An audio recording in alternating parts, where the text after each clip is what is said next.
So I'm still joined by Lucy, Chris, Tim, Mark and Kevin, but I'd also like to introduce into this section Mansoor Soomro, who is a senior lecturer here in the business school, very, very much focused in his work as a researcher, but also as a broadcaster, author, bit of everything, Mansoor, Andy, but you're very, very passionate about the whole sustainability piece and indeed the future of the work. So I think the next question I'll sort of kick us off with is, what I'm hearing from part one of the podcast is that there's loads of opportunities here going forward, and we will make 2050. The technology's there, however, people are an important factor in this, aren't they? Businesses are made up of people.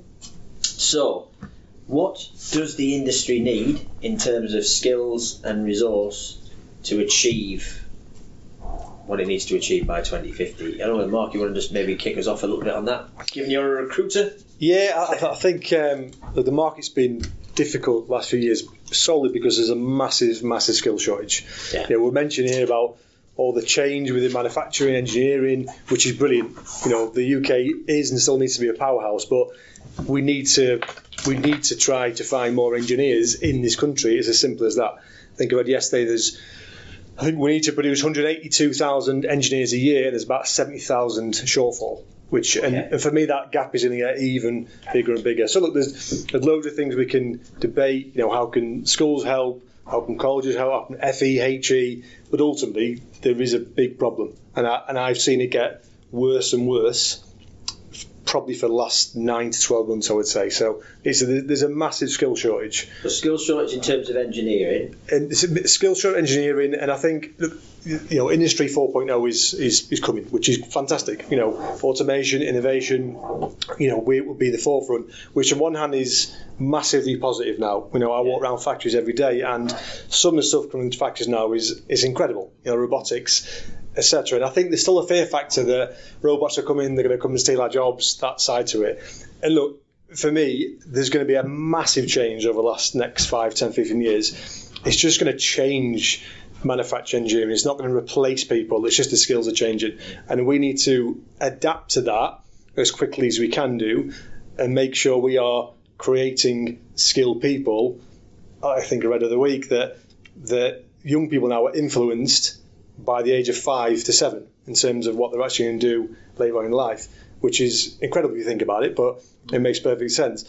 So I think some great stuff with STEM, but that's typically with schools and people who are already interested in engineering. If we've seen that data, then we need to make sure we're in primary schools and we're looking at curriculum and all that side to it. So it's a massive subject, which I'm passionate about. Excellent. Thank you for that, Mark. Mansoor, I'm going to bring you in now. So what, we've heard in the first part about the opportunities here. Hearing from Mark, skills shortages. What's your view? What do we need to do to achieve net zero by 2050? Given your future of work lens, Mansoor, what's your thoughts on it? What do we need to do? Yeah, I think, thank you for having me. So I think the pace at which we are changing in terms of the workplace as well as the workforce dynamics that we are looking at, so it's changing very fast. So the first thing that we see, there are a few trends that we see as part of our research. The first one is that admin work, so administrative work, overall that will go down across the job roles, right? Especially with the generative AI tools that we see in the workplace beginning this year, right? So we're about to complete 1 year. So it was in January when this ChatGPT and other generative AI tools were kicked in, but in just 1 year we have seen that a massive landscape of the way we work has changed, right? So that's the first thing. The second thing is that the digital collaboration in organizations will increase.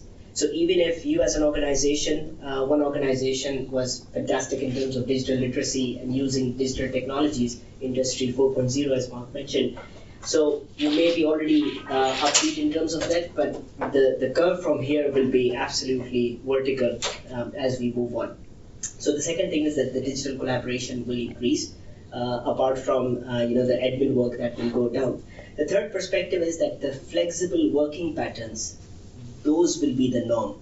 By flexible working patterns, I mean the hybrid working, the remote working options, working 5 hours a day, working 3 days a week, working 4 days a week, the dynamics that we are looking at.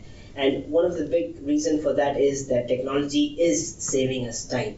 Now, the only thing that goes back to employers is that what do you do with this time that is saved, right? So, based on Parkinson's law, that work expands based on the deadlines, right? So sometimes, when the work can get done in a short span of time. So in that case, what do you do with the time that you have now, which earlier was not possible? So in terms of the landscape that the lens of the future of work that we're looking at, so from that perspective, the productivity will go up in the near future, and by near future, we're looking at a few years from now, not a few decades from now. So productivity will significantly go up, and this could be my understanding and not a collective one, but I think that in the near future, we all in different roles will be working less than we are working now. Right? Okay, that's interesting. How would that play out in your industry then, that sort of flexibility? In Mansoor's future of work, how does that align with how you're working? Well, certainly on a personal level, I mean, the AI thing that we were hearing about a few years ago, and then interestingly said about January of this year, I've actually seen that in our workplace literally play out. We've actually got a gentleman with us who's originally from the Ukraine. It's great that he joined us. The reasons behind it are sad, but he's found the AI GPT transformational. It's incredible. In fact, we only knew that he was using it because it was so good that there's no possible way he could have gone from where he was to where he was in the written word. But I mean, I never thought I'd see it, but it's just incredible what it can do. It's a massive boon. In terms of working hours, already seeing the flexibility come in, which I put down very much down to COVID times, to be fair on that, but it's never gone away in a good way. We've got flexibility. If the plumber's coming around and having a washing machine delivered, I can work from home. And do you know what? We can work from home, and our business, like thousands of others, realise that you can do that from an office perspective. And the biggest thing I learned regarding change of attitudes and patterns in work, where COVID did teach me very fundamentally that although you don't need an office anymore to have a business like ours in distribution, the one thing that came back to a man and a woman was that we really miss meeting our colleagues. I even had somebody who shall remain nameless say that I don't even like you, Tim, but I've missed you. which at first I was highly offended at, as you can imagine, but I did realise what they meant, that we didn't need to be at work, but we did need to engage and talk about nonsense and the rubbish that humans get rewarded from just by having a conversation. Yeah. It really opened my eyes. I couldn't believe all of us were realising this. But yeah, so it is changing the workplace. And AI, as an old person like myself, Mansoor's absolutely right. I think it's changing, and Mark touched on it. It's definitely going to change work, not replace people. I think you make a mistake if you don't look back at history. There's always been innovations that have been fundamental. But you don't lose the jobs, you just change the jobs. That's the lesson I would take from it. Yeah, I think you hit the nail on the head there. We've just introduced a warehouse management system, which obviously it gives us full visualization of all the stock that we have within our warehouse. And as soon as I started the idea of, we need to implement something like this, we need an automated system, the individuals that work within the warehouse automatically got concerned and said it's there to replace us. And that was about a 4-month conversation with them and showing them how it's not actually there to replace the skills that they already have. It's there to assist them in full automation of the warehouse and actually make their job easier rather than making it more difficult. But to change a mental impression or first impression over a very short time frame is extremely difficult. And I think with this dramatic change in the space of 12 months, I think there's a causation there that senior leaders or organizations need to be aware of that will occur. And things like ChatGPT, for example, that is in the world by storm. I think there's another one that's out now as well. And and it's always evolving, it's always changing.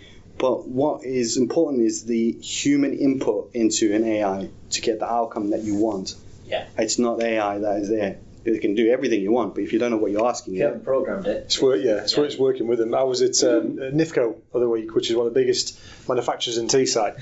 Robotics everywhere, and some of the robots are just huge things. Quite understand me, you don't go near them. But they've also got robots that they're trying now, where they're designed specifically to be robots you work alongside. And that is the future. You are literally working next to them because like Kevin says, they need human input and they need to learn from us. As scary as that sounds, that is the case. So that's what we'll see. We'll see people working alongside these robots, and that's the difference to train people to be able to do that and come away from the it's replaced side. But it's just skills are changing. Just embracing it, I think. So that's a good point to bring in the skill. What are the skills required for a successful career in your industry then? I mean, obviously there's various things, but what are we looking for specifically? Well, I guess you'd have to be specific about which part of the industry you want to do. If it's about helping the deployment of heat pumps to get to net zero, the key one is obviously having the knowledge to be confident and qualified to fit heat pumps of small and large scale. That knowledge will vary depending on the complexity of the building and the size of the system. How the technology works is essentially the same, but obviously if you're fitting a gas boiler in number 4 Acacia Avenue or a large multinational headquarters, it's going to be slightly different. Yeah. But it's the same with heat pumps. So we need a sound education. I would argue ideally with an apprentice element when they go into the world of work to learn alongside. I'm very old-fashioned. I think the mentoring and the young guy, lady coming in to work with the older guy, older lady, and I mean there's quite a lot of women working in our industry now on the tools who are championing that side of it. Not enough, but we need more.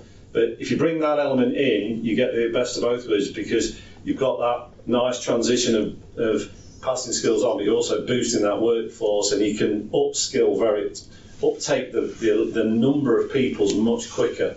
Because it's very much quicker to get in, 9 or 10, 18-year-olds to get them on that fast-track learning curve than it is to go, right, let's try and find an experienced heating engineer who's been doing it 25 years who may or may not want to get into renewables.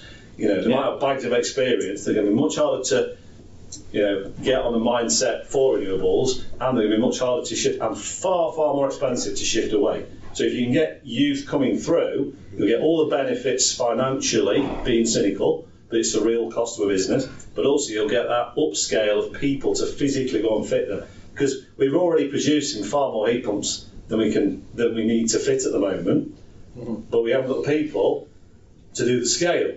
I do believe it will come, and I'm already seeing evidence on the ground, as all the people in this room are, that I'm absolutely 100% confident we'll have enough people to fit them if there is an aptitude to change them. I've no worries about that at all.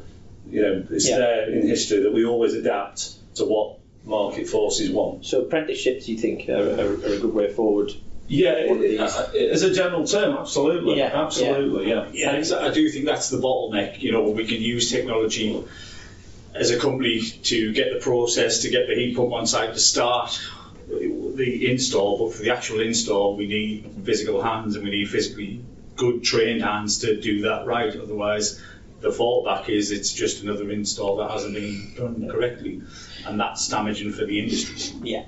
And so I guess from a management education, we're on a business podcast, so we need the engineering side of it. But from a business education perspective, Lucy, Mansoor, what do you think we could contribute as business schools to help with this 2050 agenda?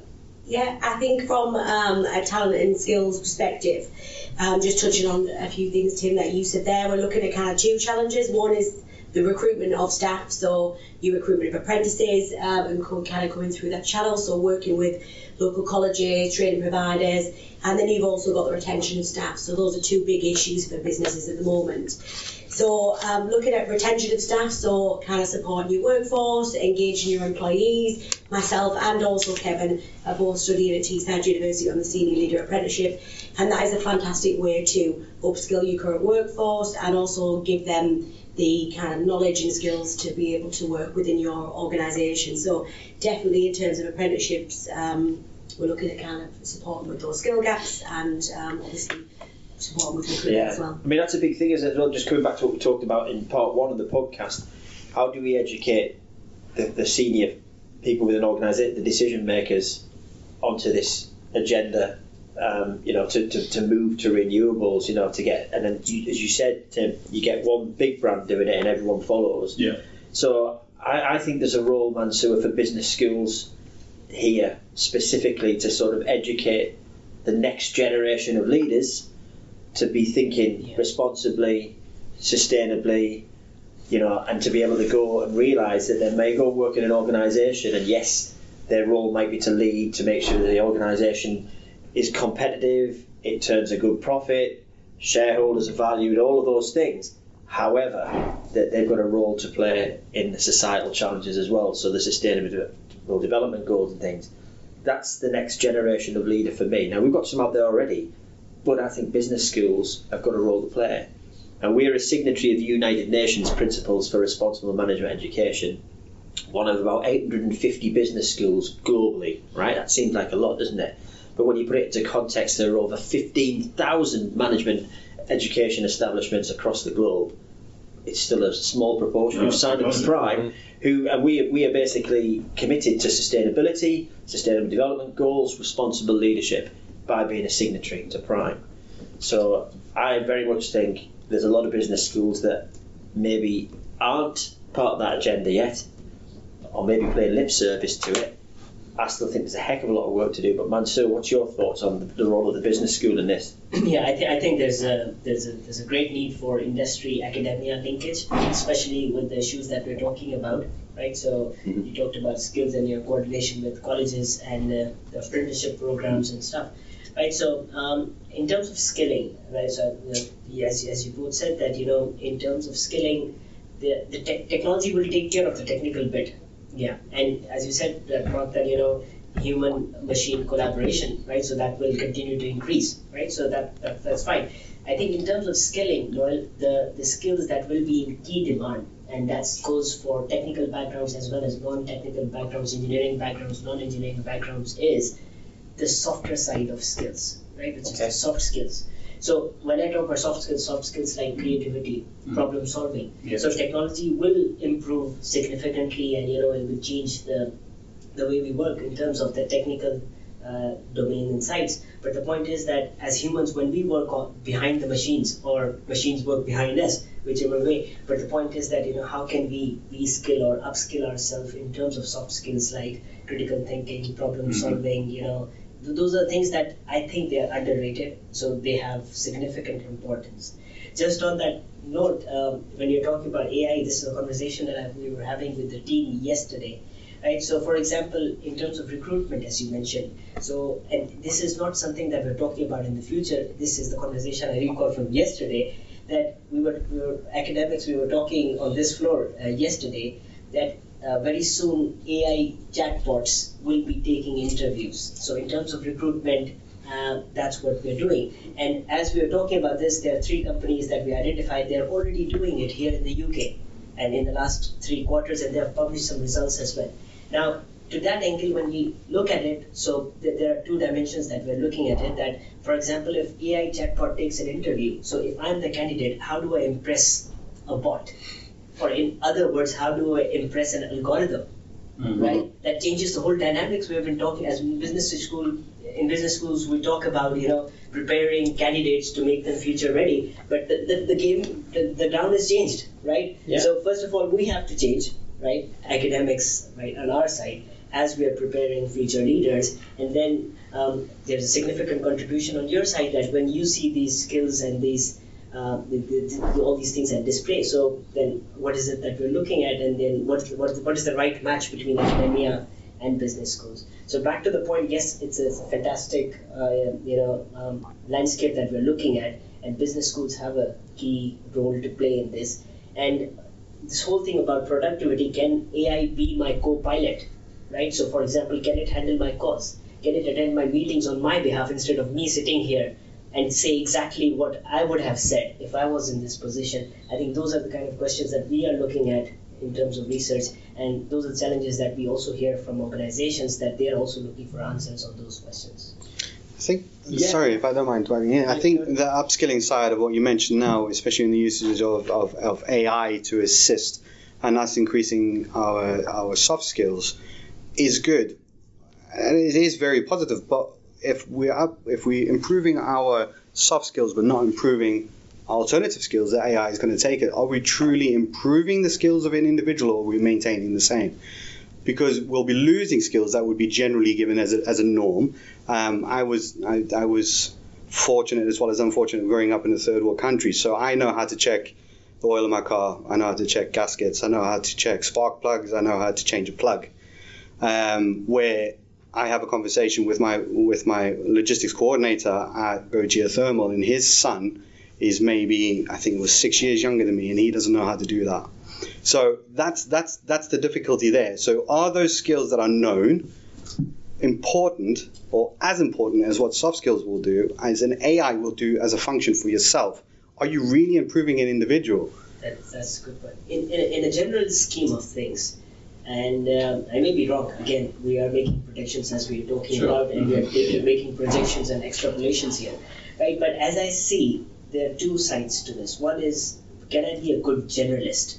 Generalist means like jack of all trades, right? And this term jack of all trades is taken with a negative tone. But what I see is that in the coming days, right, especially with the influence of AI, it will be kind of a mastery. So if you can manage 2 or 3 things, right, you are of more advantage to me as a candidate than someone who is a specialist. But in the current domain, the world is led by experts, right? So if as a company, if I have 3 experts in these 3 areas, I have leverage on my competition, right? But I see that will change in the future. So we're talking about more generalists rather than specialists. And to the point that you said, which is absolutely correct, that when we look at the skills, are we making it the right balance in terms of?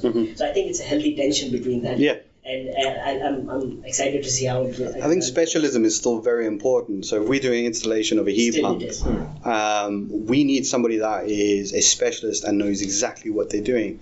Or else the negative connotations come with that, with the lack of awareness. So specialism is still going to be something that is vitally important in most, if not all, organizations.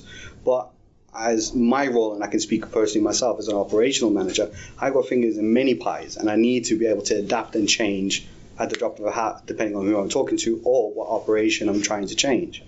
So that means you're a generalist. But I still foresee, and I look and I see specialism in an individual that I would like to hold key, and possibly even develop that specialism that individual has. We offer a range of courses in accounting, finance and economics. For more information, visit www.tees.ac.uk.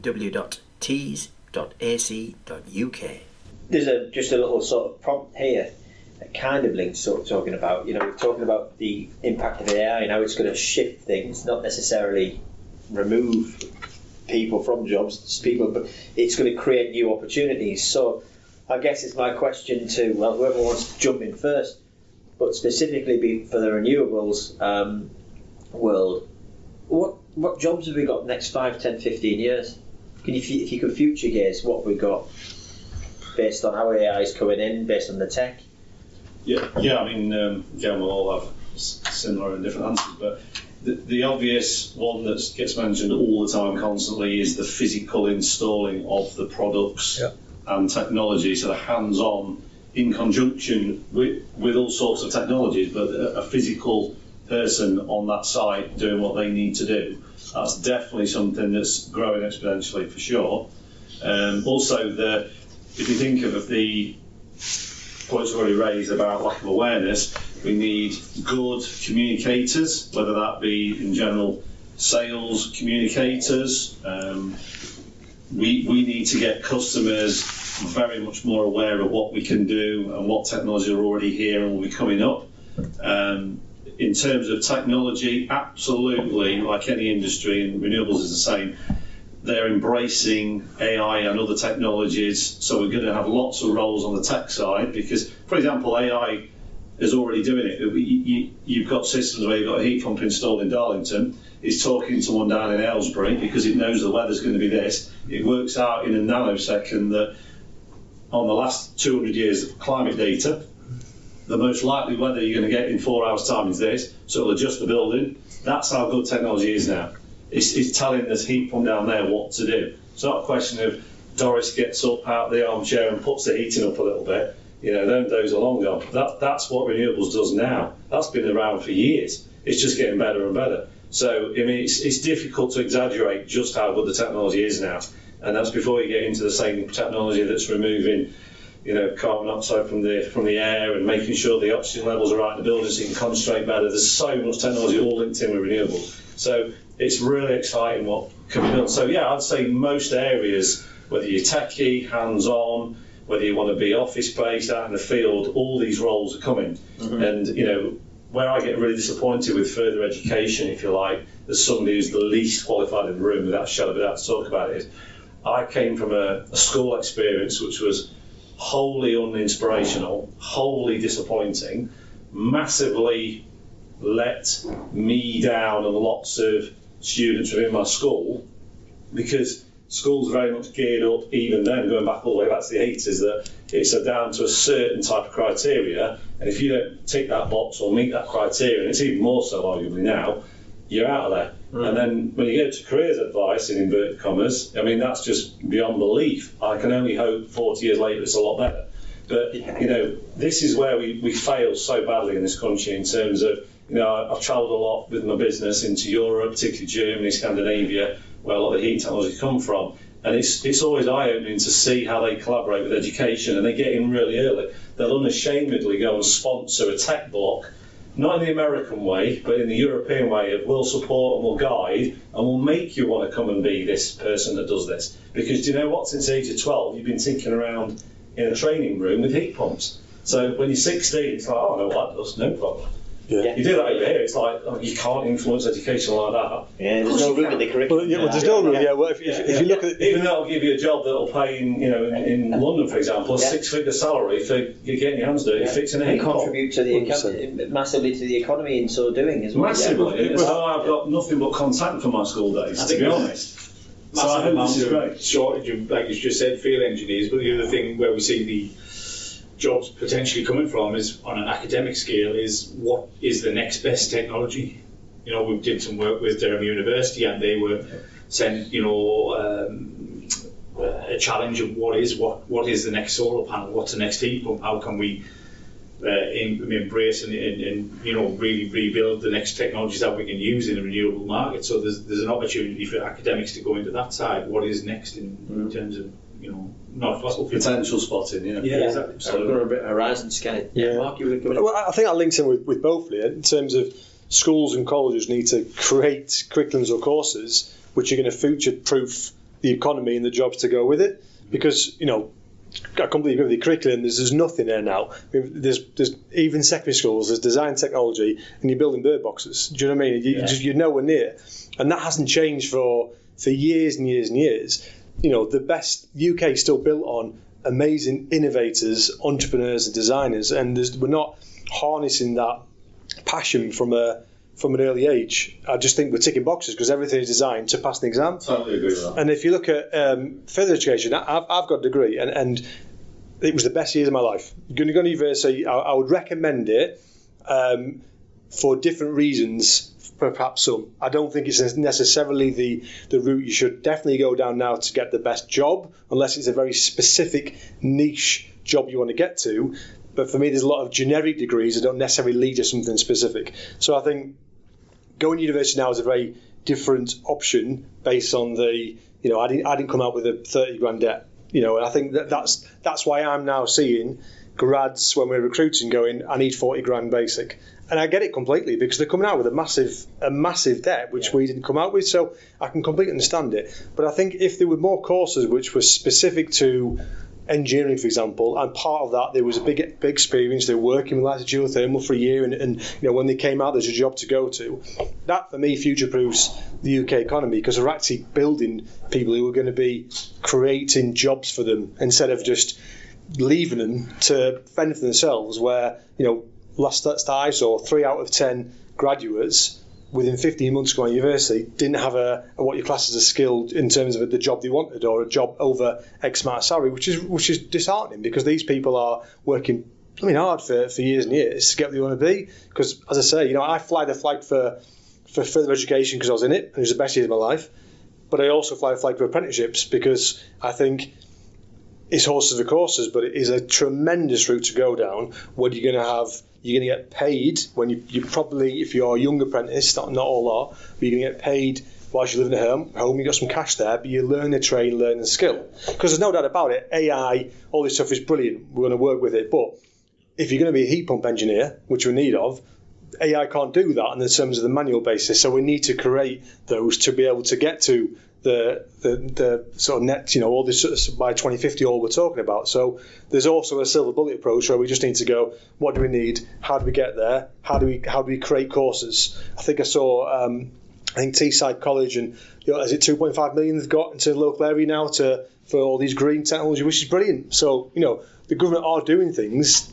We're perhaps not shouting about them as much as we can do, because they are doing schemes, but I just think it needs to start right at the early age, 5 and 7. In terms of apprenticeships, it should be steered towards exactly what is the renewables look like. Exactly at the moment. I think you've got your plumbing apprenticeships, electrician apprenticeships, and then that's the path they go, and then the renewables is a mixture of all of them sort of apprenticeships could be rolled into one. That is what renewables career looks like, rather than we had one that wanted just to work inside, fitting bathrooms and stuff. Well, that's not what he's going to end up doing for heat pumps. At some point he's going to be in a trench outside or something like that, and they don't realise that. Yeah. So you get young guys or young girls coming and going, oh, I didn't realise I was going to be doing this. So it has to be quite specific. And if that is apprenticeship for renewables, then it is geared up for renewables career. And that's where we talk about the need, across all, in schools, right from there's a need to shift our thinking and our curriculum there for sure. Right, I think we're coming towards the end of our podcast now. It's fascinating. We've gone for forever, but is there anything that you would like to throw into the mix before I close us to an end? I just want to touch upon the point of the curriculum side. So the way we teach and the way we conduct assessments, right? So I think that is changing, and it will continue to change dramatically in the near future. That's one. But in terms of the curriculum, I think the importance of unlearning will be much higher in the coming days. Which means that I learned this 2 years back on this certificate course or on this degree or on this apprenticeship.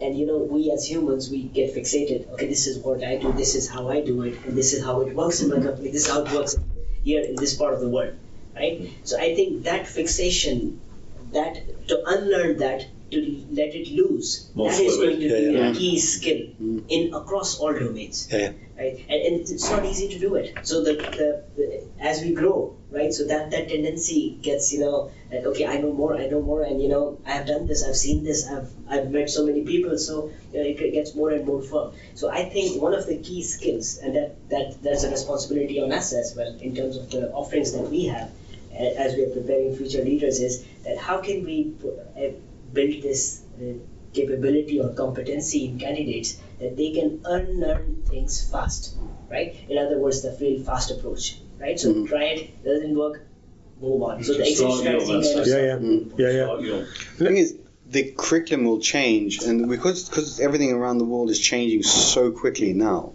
you'd learn something within the first year of your university. By the time you get to the second year, you already lost that learning because that's changed. So that's where the curriculum comes into play. We have an individual that works for us. He needed his apprenticeship for 5 years on installations of heat pumps, and he's at the stage now where he's continuously learning. But how are we able to do the 5 years of the apprenticeship route for installation of heat pump in an ever-changing year-by-year approach? How are we going to fit that in so that we can have what we need in the sustainability world where everything's different every other day? It has to. That's the question. The whole thing has to evolve. The whole way we recognise people's skills, taking Mansoor's point, your point, we've got to evolve it completely and be much more fluid. And maybe the days of a fixed qualification, even that becomes very fluid, and it'll be very much, you've done this module 2 months ago, so you're okay now for the next 6 months, and that'll be reviewed. It'll be very much constant, ongoing, but very, very fluid. And I'm sort of stealing the question, but the point I'd like to make today, Noel, is that I want the message to go out there to businesses and individuals that you can make a massive difference.